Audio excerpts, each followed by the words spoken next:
I think it's been a fascinating evolution in the last 25 years. The things we've learned from the past is that don't just be foolishly, optimistic, be pragmatic about them and build the guardrails on the way. How have you seen that this evolution around the web have changed the way product leaders and product owners are going about building new solutions? I'm a huge advocate of ecosystems as a product leader. My ecosystem is not just technology partners. I am dependent on regulators, on policymakers, on legacy financial institutions, on banks that are 100 years old, because I have to now integrate this new fancy tech back with the old ecosystems. So my ecosystem is not limited to just product and tech that's brand new. It's a lot of things. We went from a Web3 world to Web2 to Web3, from mobile to telecom to FinTech and AI. How do you do all of that, right? So number one, for me as a product leader. Welcome to Rewired. This is a Pantrium mini-series where we will dive deeper into how technology has evolved over the past 25 years and what that transformation means for people, businesses, and in this next wave of changes driven by AI. And with me today is Sumeet Ahuja. Yeah, thank you, Christie. Thanks for having me on the podcast. Hello, everybody. My name is Sumeet. I'm based in the Bay Area. This has been home for me for the last 25, 27 years for my personal life and also for my professional career. I am what I call a product and tech executive turned entrepreneur. I've been in the product and tech space for 25 years across 4 industries: mobile, telecom, FinTech, blockchain, and AI. I've been through these industries through very disruptive phases of innovation. So I've had a chance to see the growth and ups and downs of all these web phases while being here in Silicon Valley. So built a career in product, in tech. And more recently, I built my own company called Evoke Impact, where we really focus on large companies. We focus on innovation ecosystems and academia and help them with bespoke assignments and consulting for product and strategy or innovation strategy, building out some cohort programs for startups, or delivering cohort-based education worldwide in different parts of the world for product-related topics. That's what I do, and happy to be here. I am so looking forward to this conversation because as part of this new mini-series we are running, we are rewiring what's happening in this ever-changing world. Today's episode, we are going to talk about the pivotal shift across Web 1, Web 2, Web 3, and the early days of internet connectivity and how that shapes leadership and how we're looking at programmable commerce and, more importantly, open source revolution in innovation. And so I'm really excited to have you on because we're going to unpack what all that means for businesses, leaders, and society in general. With that, I wanted to dive right into it. What word would you use to describe the current AI moment? And what does that mean? What feeling does that shape when you're looking at technology and products today? Yeah, that's a good question because, right now with the inundation of AI, there's a lot of mixed emotions everywhere, and it's hard to describe things in one word or 2 words for, something that is planet scale. It's, you know, impacting civilization in a way. And things like this don't happen every day. It happens in, decades and centuries, the things that we're going through with AI right now. So I guess, I would say, 2 words really come to mind when I think about this phase. I would say one is Renaissance, because to me, Renaissance means rebirth in French. It means a period of flourishing of human creativity, arts, culture. But today, the way I see this is, we're doing the same thing, but this time with machines and software. So it's really a period of Renaissance in a way. And the second I would say, which I think a lot would agree with, is inflection. We're at that, call it a tipping point or a change in direction, but it's an inflection point where people have to rethink what to build, how to build, what their lives are going to be, what the future looks like. So I would say Renaissance and inflection are 2 words that come to mind with what's happening today in this world of AI. And how does that make you feel in terms of the approach of technology and products? Yeah, I think it's a very interesting phase for product and technology leaders such as myself, a period that requires a lot more thoughtful emphasis. And I would say, as a builder, as a creator of products and people, Honestly, my approach always, through my phases of different roles that I've had, it's the same in a way. It's excitement, it's curiosity that leads to what I call pragmatic optimism. Mm. Because I'm a builder, I believe in building, and you can't be a builder without being optimistic. But, my emotions right now are more about curiosity and excitement, leading to that pragmatic optimism, but also healthy caution. Mm. I think that part is also equally important. All of this as opposed to pure skepticism and cynicism. That's the way I think about building products and tech for tomorrow. Yeah. Can you put some more words on the last point you just mentioned there? Because I think that's quite interesting how some are very skeptical and perhaps more of a negative approach towards what's coming, where it seems that you are very positive and, as you're saying, this curiosity that leads you. Can you put some more words to that, please? Yeah, I think if you look at what's happening today in just one slice of time, that somebody started looking at what happened since 2022, when OpenAI came out with ChatGPT, to now almost 3 years in. If you look at just that slice of time, there's so much information, so much noise, so much signal, but also noise. So people can't really differentiate the pros and cons, and they can't really put all of this in the context of evolution of tech. Like you said early on, the Web 1, Web 2, Web 3, and AI. But if you look at the entire, I guess, the human cycles of technology innovation in the last 30, 40 years, when internet was born, there were skeptics at the same time, but we went past that. When mobile revolution came around, people were very skeptical about that. Oh, don't put a phone in your pocket, your heart's going to fail. Yeah. Anything from that point to the social media revolution where people said that it's going to just destroy the planet. There are some nuances to that for sure.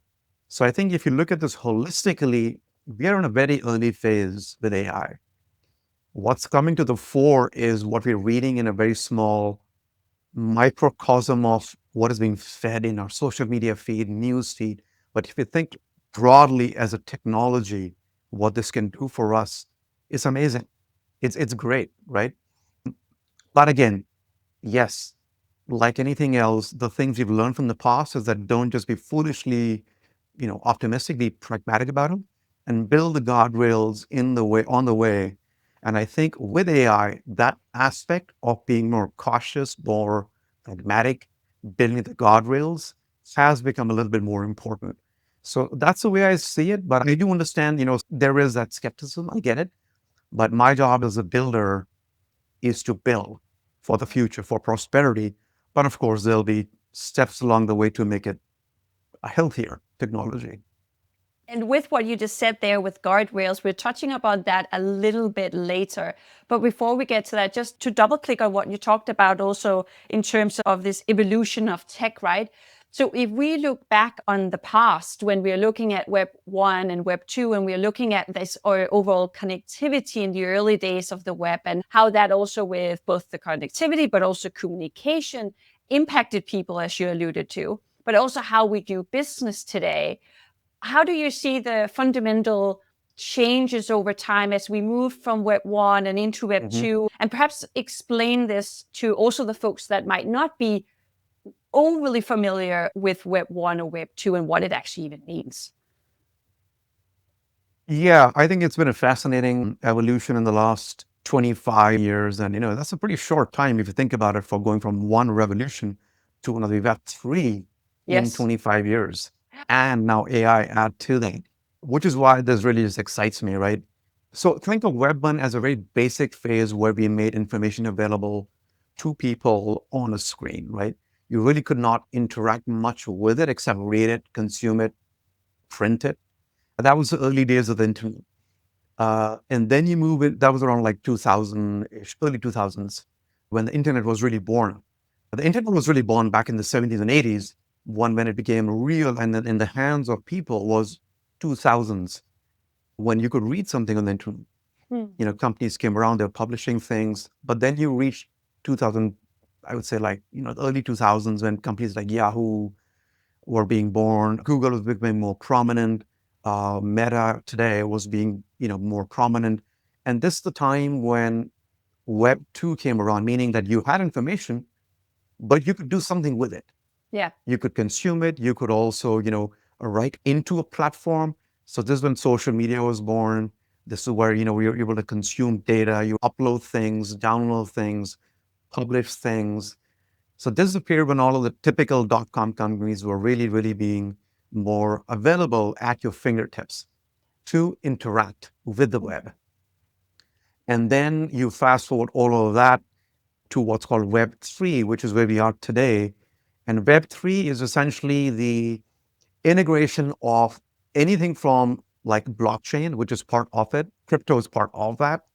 But then you also have the concept that came around ownership, around decentralization. So Web 1 and Web 2, if you think about it, what we did, what we were interacting with was all owned by companies, large companies, led to massive wealth creation for these companies.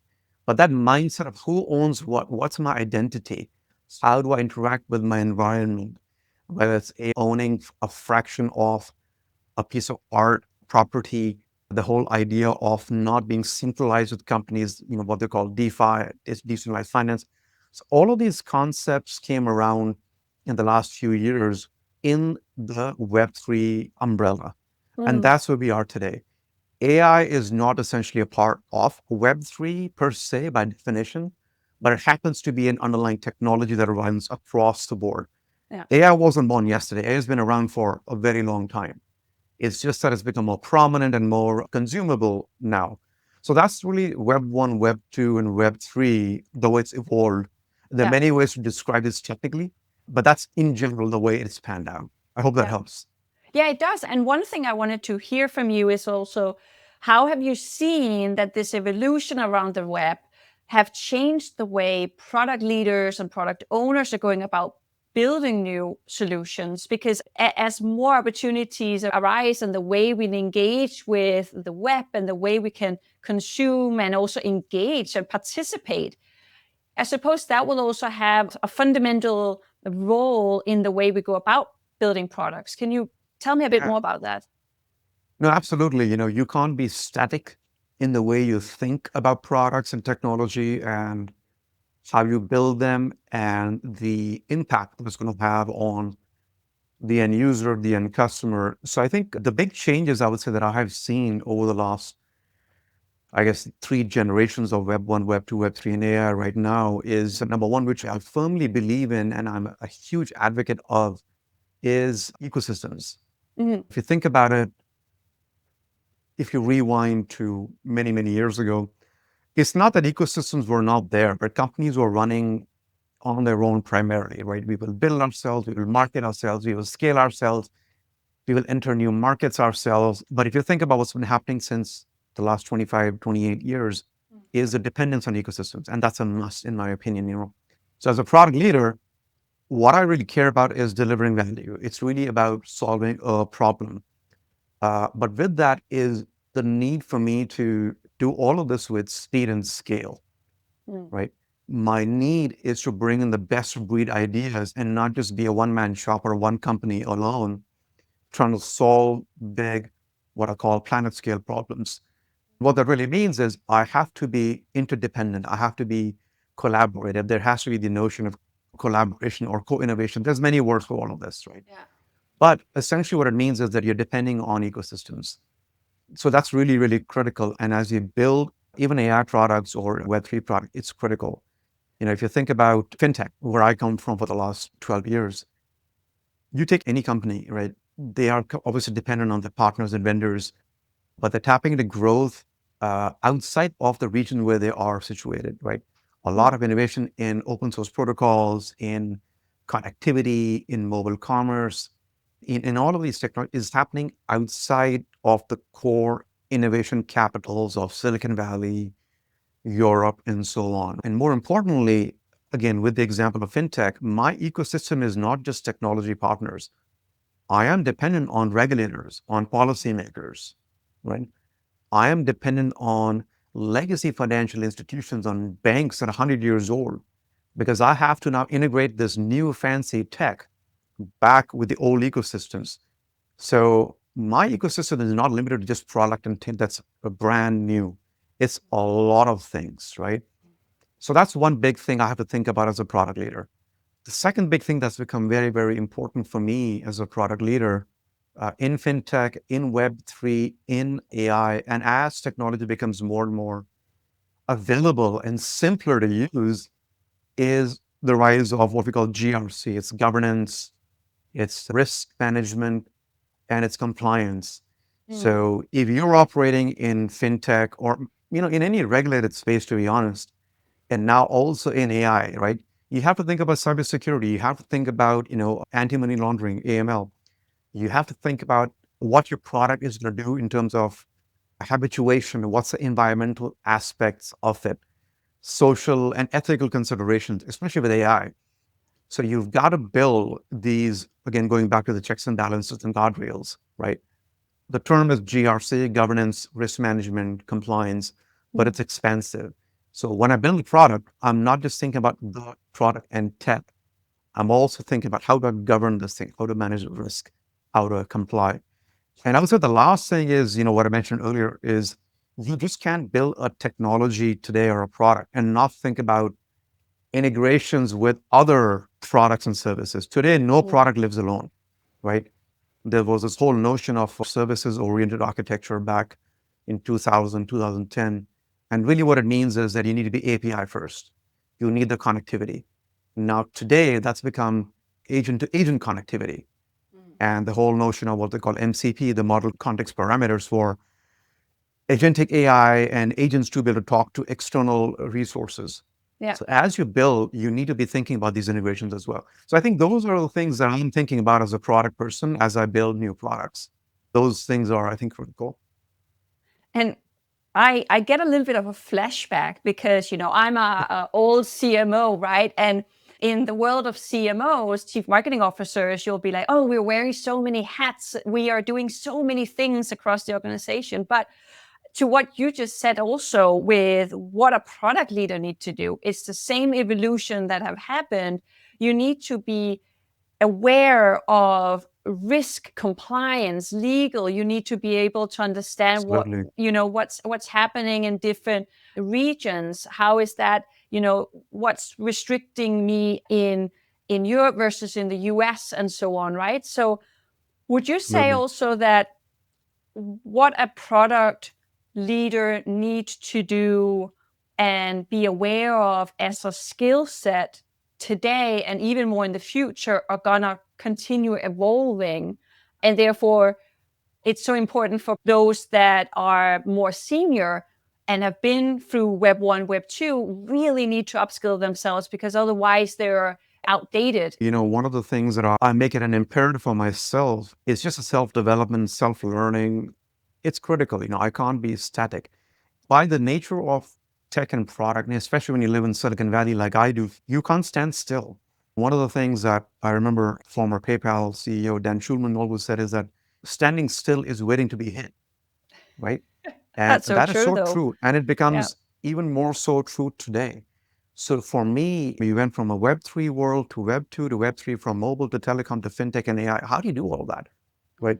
So number one, for me as a product leader, I am foolishly naive that I follow disruption. I just love it.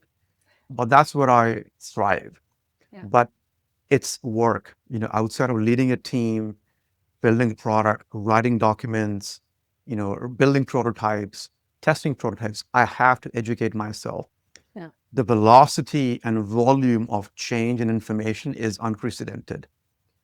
I would be lying if I said that I'm caught up with every single thing. I'm not.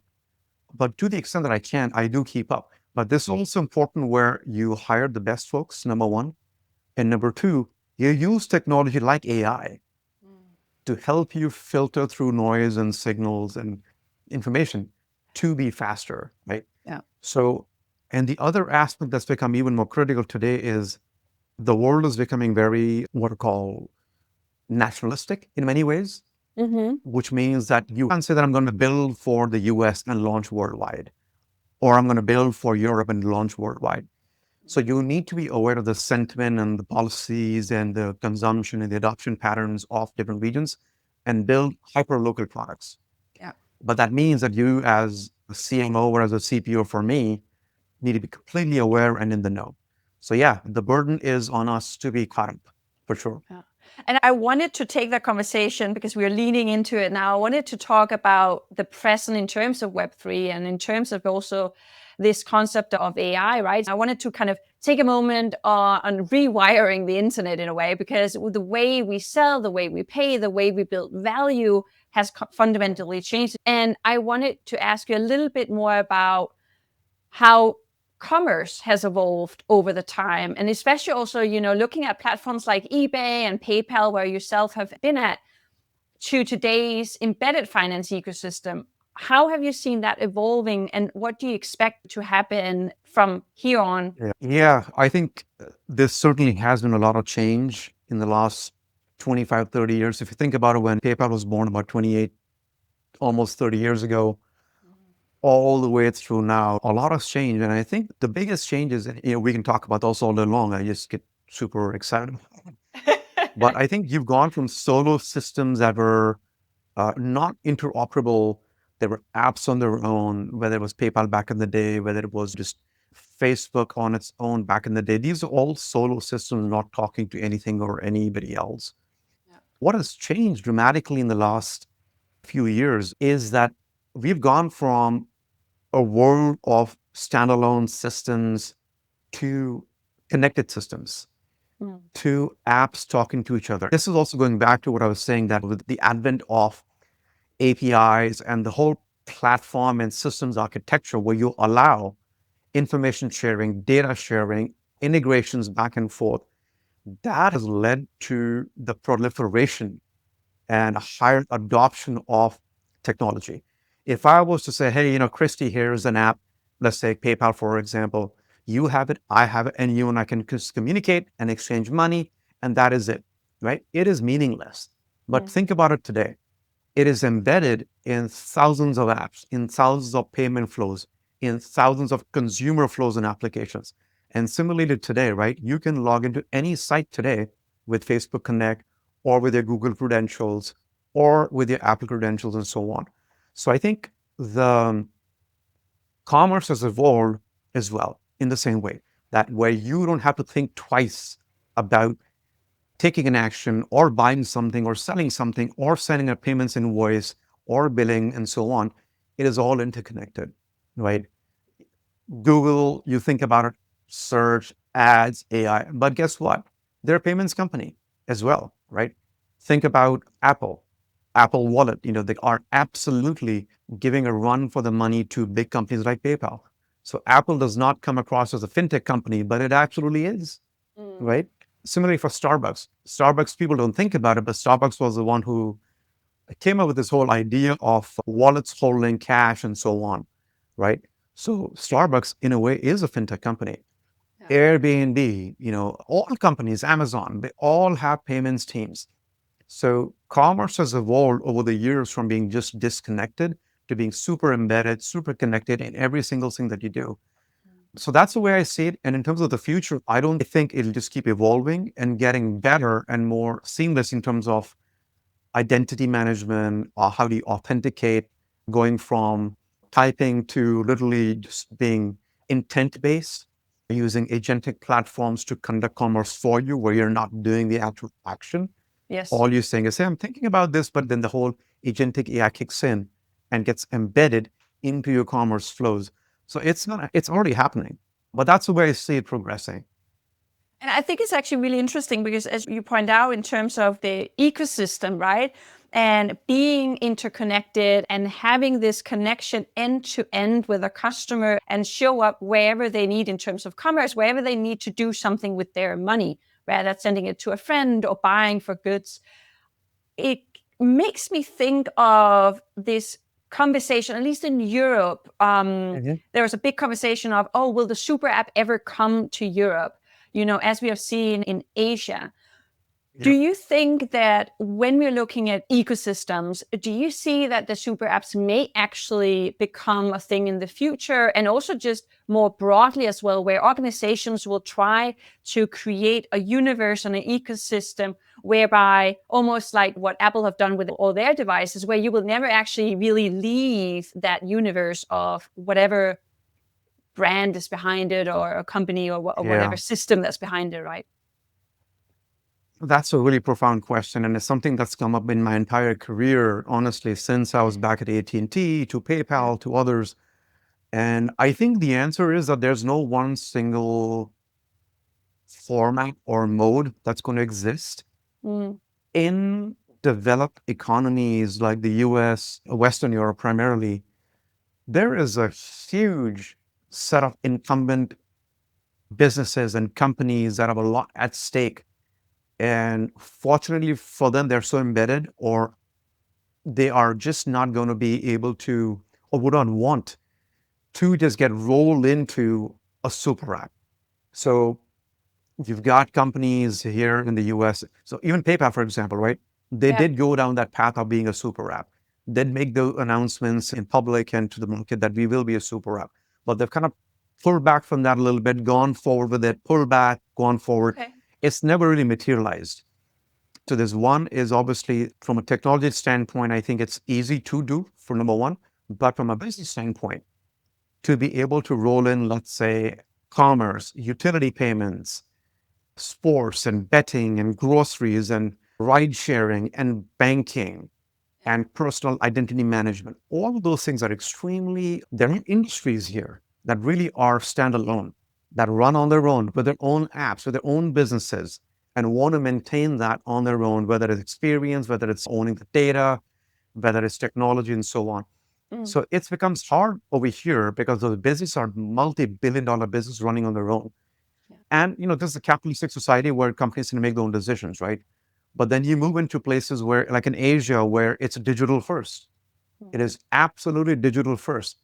And the ability and aptitude and attitude of consumers is, you know what? Give it all to me in one mobile platform. Yeah. So they have jumped generations where things came together very quickly into one platform or WeChat or Alibaba or whoever. Some of this is a function of just the incumbent business structures. Yeah. Some of it is a function of technological generation jumps that have happened more so in other parts of the world. If you look at Revolut, for example, in Europe, right? Massive company, they are going down the super app path. But Yeah. has it been successful across the board in Europe primarily? Not as much. So Revolut is big in other parts of the world too. And they're not going to be the end all be all in Europe for every single aspect of your life. What they build for Asia or for Latin America might be a little bit different. Super apps will thrive in certain parts of the world. In some parts of the world, it'll be limited use, but it'll be slow growth. And it go back to what you said in terms of localization, right? You can't just build one product that fits every single market in the entire world. You need to localize it.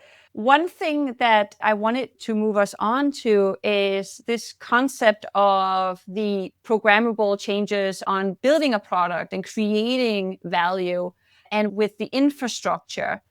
How do you see that have changed over time? And what is a product leader should be focusing on as we're also looking at, you mentioned agent to agent. What do you think there? I think the programmable nature of products, if you will, right? Mm. That notion is just beginning to take shape. Definitely, it's been around with software embedded, being able to program things and flows. It's been around. Yeah. But in the truest sense, if you look at agentic AI, where you're able to program agents, for example, where they can gather information, they can plan for you and execute on your behalf without you being there. That level of programmability and execution, what is the inherent nature of smart contracts on the blockchain, right? So that's the whole promise of smart contracts is that you can build in software that'll take action for you or for the system based on some rules or based on some logic or based on some inference or based on what the language models can do. Mm. So I think the manifestation of all of that is just beginning to happen. So if you think about what's happening with cryptocurrencies and stablecoins, that whole inflection point we talked about Mm. is just beginning to happen, especially in the world of stablecoins with the whole Genius Act being passed. We'll see a proliferation of applications and usage where you can literally program logic into the movement of crypto assets Mm. and tokens based on what you want to do. That if this happens, then do this, or if that happens, then do this, or if you want to put a limit to something, or if you want to block something, or you want to build in some GRC controls for compliance and policy, you can build those in into money movement, right? Similarly, for agents, AI agents, the whole point behind agentic AI is exactly that, that I can program this to do what I wanted to do, even without me being there. So fast forward, let's say, not even 10 years, fast forward to 18 months out, I can guarantee it that we will see things happening where you will be able to offload or delegate things, your daily tasks, to these agents or these programmable formats of products to do things that take human intervention for Mm. you. So I see that changing tremendously in the next 18 months, next 36 months. It's going to happen. We will see it. And with that, because I'm also curious to then understand with what you're saying here, we're looking towards what's going to happen and agent to agent and technology supporting us in making things and taking Mhm. action and so forth. When we then start looking back and also for the earlier generation, what would you say has been some of the mistakes we perhaps could bring with us as we are starting to venture into what's next? Oh boy. Certainly there are mistakes along the way. And being somebody who's built products and tech, I don't want to call them mistakes per se, but these are things that sometimes when you build a product or technology, you have a certain line of sight into the future that this is what it's going to do from a functionality standpoint, Yeah. from impact standpoint. I think what's happening now is that we are realizing that we, as let's call it a 20, 30 years of tech build, Mm. we may have underestimated the psychological and behavioral impacts of the technologies that we have built, Mm. right? And I think some of those things are very true right now when we talk about social media. It's a growing debate, obviously, about what it does to us, Yeah. what it does to our behaviors. So I think in terms of mistakes, going back to the days of the internet and Web 2, Web 3, and AI, Yeah. have you made mistakes along the way? Sure. But I think the biggest thing that needs to be thought through a little bit more is being able to think more deeply about not just technological aspects, but also what are we doing Yeah. to the human psyche and our own cognitive ability. So I think we underestimate that. So as we build continuously, we need to appreciate the voice of reason Mm. around us to prevail. We need to challenge technology more. We need to build bigger, better, but also safer for the future. And as I say, to my team in my company is that, we need to ensure prosperity for all. So I think that mantra has to live, but that has to, while we build, we have to think about these things as well. So we made mistakes in the past, but I would say the biggest mistake made in the past is maybe not listening to all the voices of reason. And we can make up scenarios and we can think about hypotheses on what may or may not happen and how it does influence us as people. But even Sam Altman have also talked about things that couldn't be predicted. I think one of the recent biggest use cases is that people, like the normal person, actually use ChatGPT as their psychiatrist and speaking to them to help over personal issues, right? That were probably not on the top use cases as that got kicked off and were probably unexpected. So, does that also provide even more weight into the role as a product leader that you really do have to think about, even the trying to think about the unimaginable, both negative as well as positive? Because do we tend to be very too positive about the future when it comes to Mhm. technology? No, no, that's absolutely right. We don't know what we don't know. Mm. But the interesting part is now we're using AI to think about what AI can and cannot do. Yes. So it's almost like a cyclical thing that, hey, AI, I want you there, but I don't want you to do bad things. So tell me what bad things can you do? Yes. So we're training it to think about the bad things that it shouldn't do. For example, the capability of the human body and mind is limited Mm. on its own.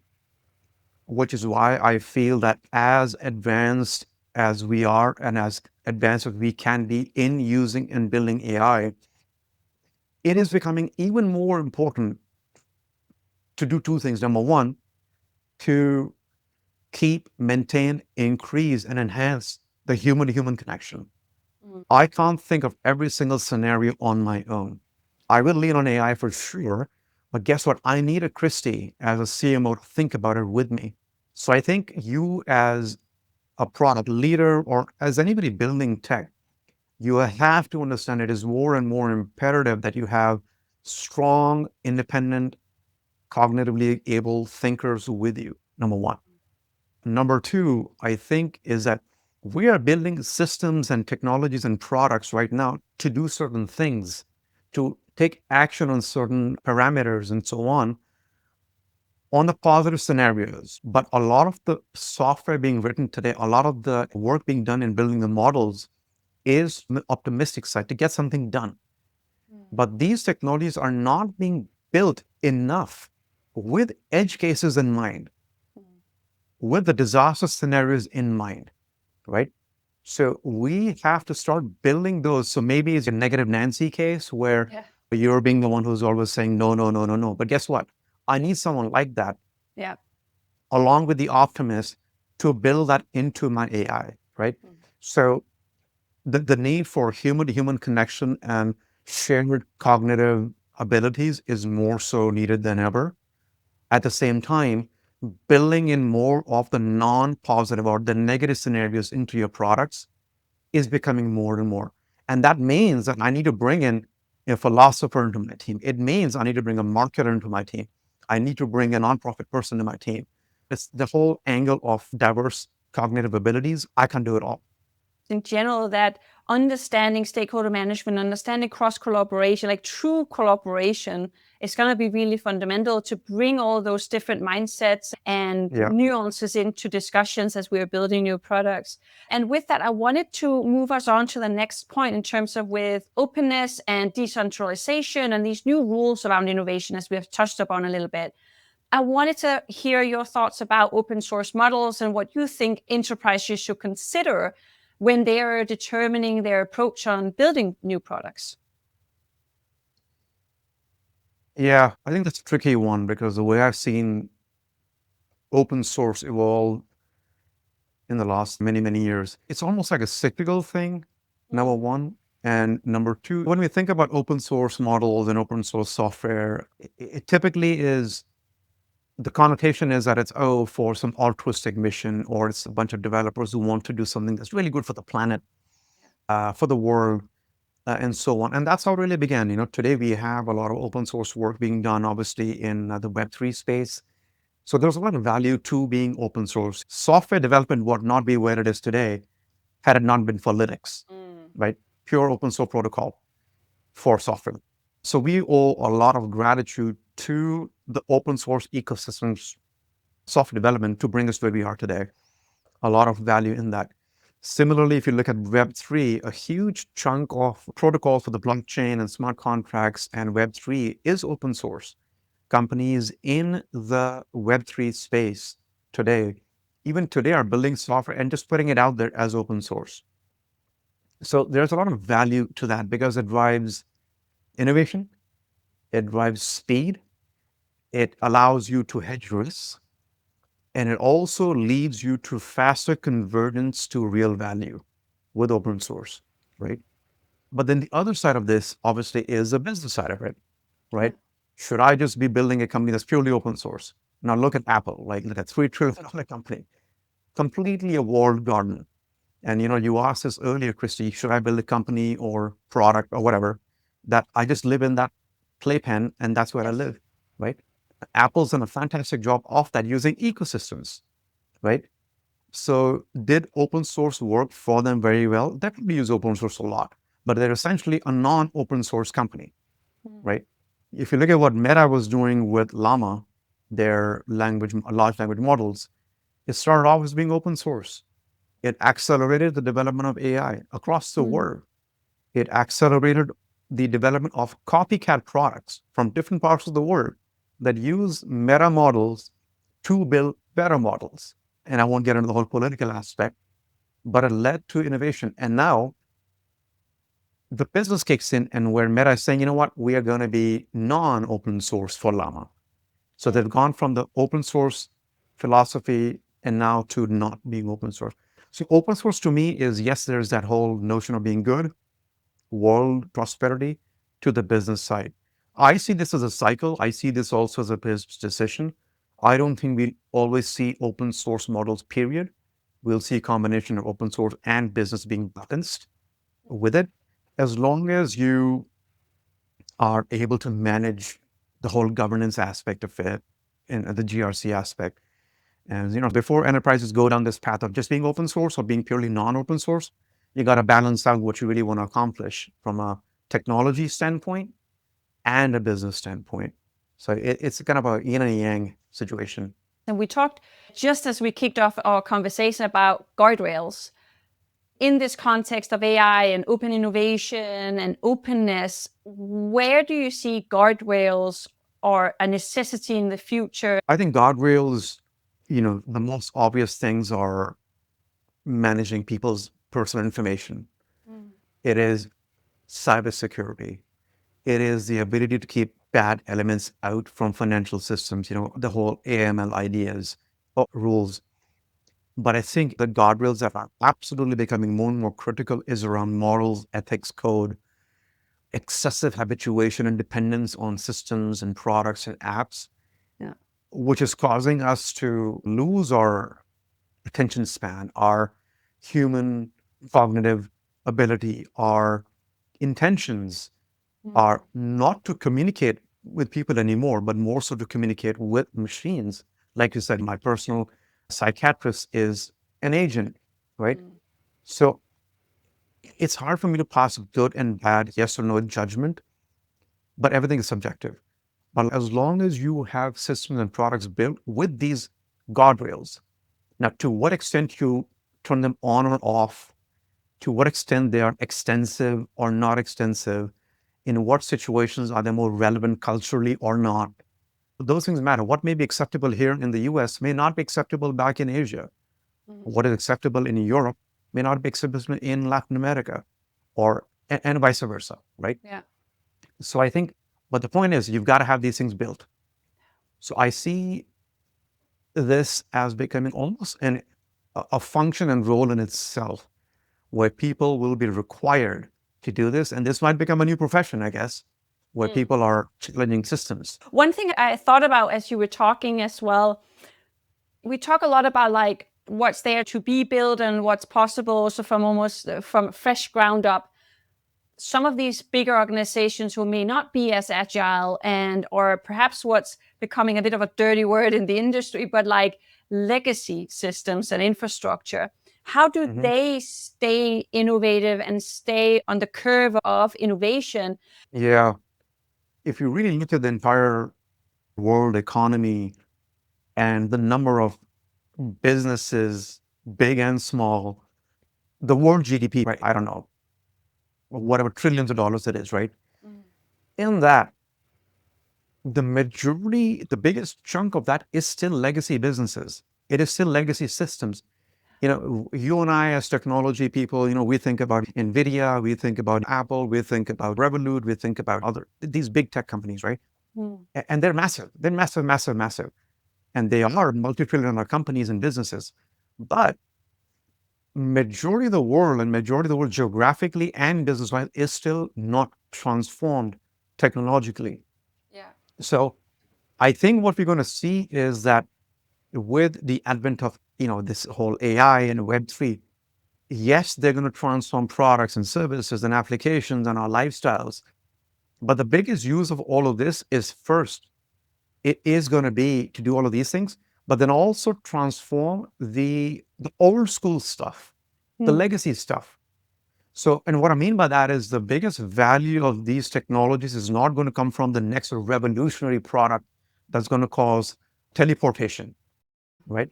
But it's going to come from taking this multi-trillion dollar world GDP and economy and regions and changing the simplest things like data migration, right?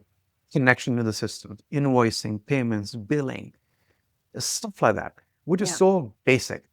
I think if we can do that, but as the platforms mature, as AI matures, as Web3 matures, you're going to start seeing these little rinky dinky things pop up. But right now, I think we are in a fundamental rewiring of the infrastructure layer with Web3 in the internet and AI. So to me, that's genuine innovation, right? True innovation. I think it's going to be very exciting, as we are rewiring what happened over the past 25 years. And, as we have gone through a lot of fantastic notes and insights from you, Sumit, I wanted a final reflection from you. If we need to be rewired and look back and say, okay, what have we learned? But also, how do we ensure we thrive for the next 25 years? What do you think we need to bring with us? This may be the answer for the next 5 years, 10 years, maybe it's 25 years, I don't know. But the way I see it is something I just talked about earlier. With everything that we're seeing around us, and this applies not just to the Gen Zs and the Gen Ys and the teenagers, but also to you and me, we need to strengthen our own cognitive and communication abilities more so than ever. We have outsourced our thinking to technology. We have given our cognitive ability over to AI. We're literally giving all of this. The most prized possession for us as a human race is our brain. And we are happily giving it to AI on a silver platter. We're becoming what I call dumb and numb masters. Yeah. So we need to just be careful about that. And we can't just let it go. We have to be stronger cognitively and for our communication between people, like I said earlier. The second thing I would say is that there's so much noise that we have around us. We consume so much information, the velocity, the volume. So we can't really differentiate the signal from the noise anymore. And what that does is that with so much going on, we become paralyzed with information. Yeah. So I think we have to be smart enough about what we consume, how much we consume, what time of day we consume it, who we consume it from, and who we publish to, and be able to decipher the complexity and build a point of view to be able to take action, right? That's really important, being able to decipher the signal from the noise. And the last thing I'd say is bridging the skills gap. I always say that having been through so many technology changes in the last so many years and being at these top tier companies across the world, I can give money to anybody and everybody across the world. I can give tech and platforms to anybody, but it doesn't do much unless you're skilled enough to be able to use it. And that's really the reason why I formed my company, to evoke that impact with skills. If we don't bridge the skills gap in the growing markets, in the changing demographics around the world, we're going to have a very polarized world, which we're seeing already. It's not about giving technology and access, giving money and access. We need to level the playing field with raised skill sets. Those are the things I think we need to do to thrive for the next few years. With that, Sumit, it has been absolutely a pleasure. Thank you so much for joining the Rewired mini series. Thank you for having me. Much, much appreciated. Thank you.